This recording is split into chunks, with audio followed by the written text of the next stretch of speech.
sáng hiang ro bùi lệ mỏi hiang lung la ya van nghe phật so sen roal an lo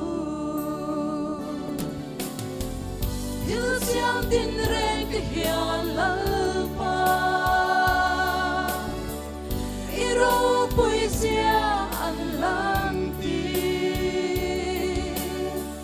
sing fa hian shtiam te ren se phak lo che an ong lo nge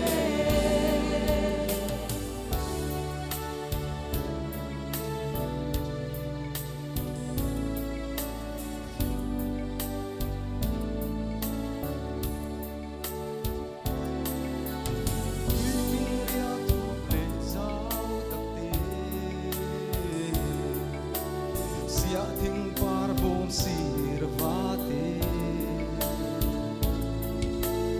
hin la yang tilim nge kim yang moi si hiu siang tin reng te hian la pa iro poesia an lang fa hian shtiam te ren se phak lo che an om lo nge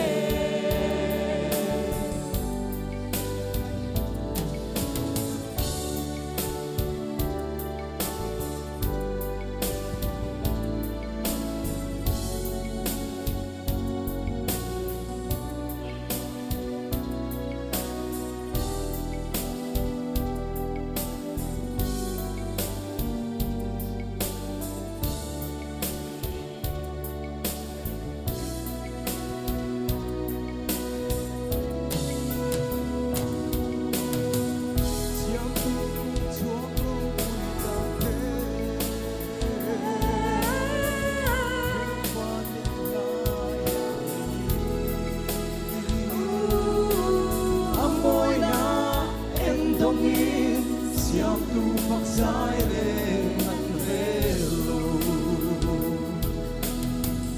những tiếng xóm tu lan vào mặt dia chính phong ta ra bằng ngày na mình bên sông tên nè lòng thu căng chiều che